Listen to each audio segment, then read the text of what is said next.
Welcome back to City Focus. We're here with Aaron Strickland, the Executive Director of the Azalea Festival, and he's here to talk about the 2022 version of the Azalea Festival. Aaron, appreciate you coming on the show. My pleasure, Marcus. Well, Aaron, for those people who don't know, what exactly is the Azalea Festival?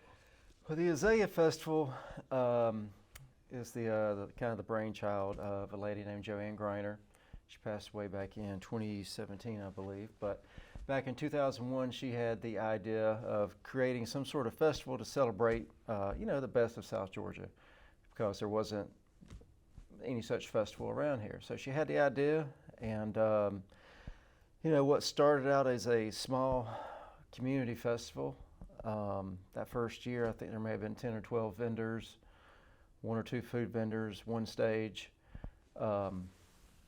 Since then, in the last 22 years, this is going to be the 22nd year of it, it has grown into a major regional festival with major regional draw. We pull patrons from all the surrounding states. We have now over 225 arts, crafts, entertainment, and food vendors, 6 different stage areas of entertainment, all over the course of 2 full days. Yeah.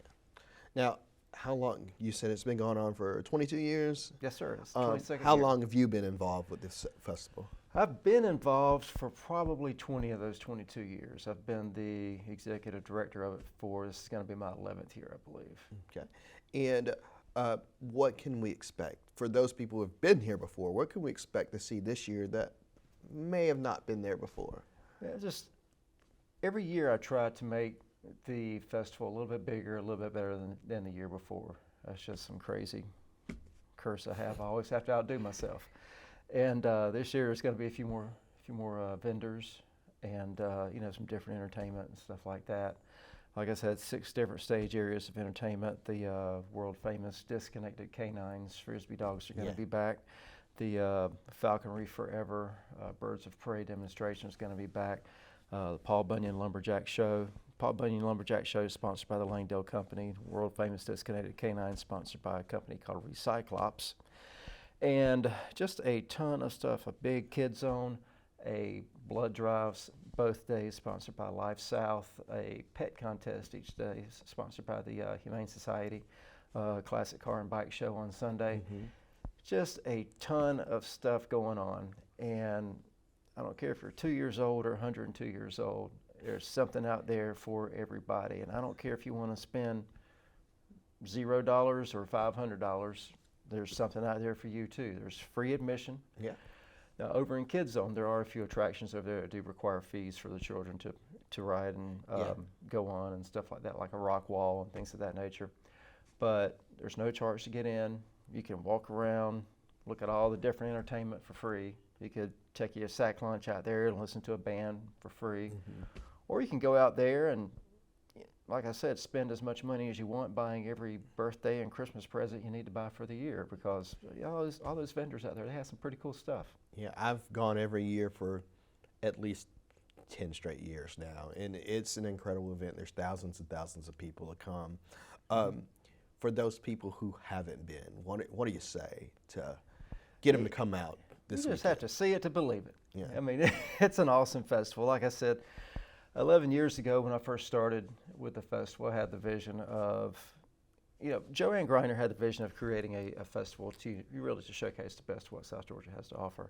And when I came on, I kind of had the vision of making it the biggest deal around, mm-hmm. The biggest festival, ideally within about a 3-hour radius. And I think we're achieving that goal if we haven't already.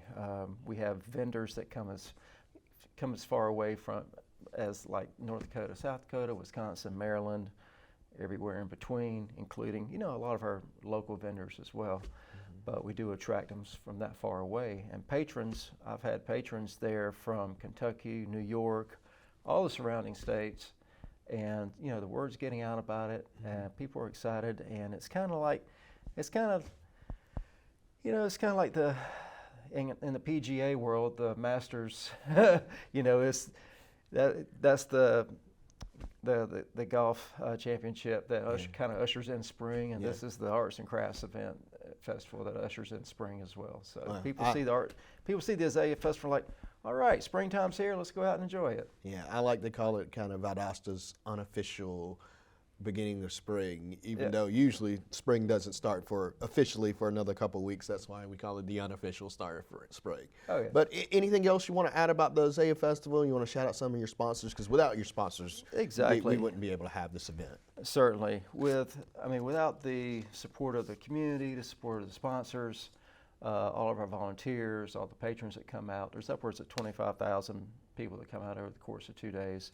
But none of it would be possible without them. And some of those sponsors include the City of Valdosta, Valdosta Lounge Conference Center Tourism Authority, Langdale Company, Talk 92.1, VLPRA 92.9, Valdosta Daily Times, WALB News 10, Wild Adventures, BDS Covered Studio, Fairway Outdoor, Recyclops, Hargrave, Farmers and Merchants Bank, Sunset Farms Food, Ag Pro, Eastern Equine Rescue, The American Dream Real Estate, Colson Printing, George Power, Lee and Associates, Film Story, Synovus, Battery Source, Valdosta Family Medicine, Associates PC, Carter Sign Company, Mobile Communications, Shiver Cars, Home Depot, Motor Lab, Scruggs Company, Tillman and Tillman LLP, Blanton and Griffin Insurance, Miller Hardware, Harmon's Awards and Screen Printing, The Mill Pizza and Games, Valdosta City School System, and Valdosta State University, and our friends here at Metro 17. We are so glad to, we're so glad to always come on here. Appreciate your coverage and everything, and can't thank you enough, man.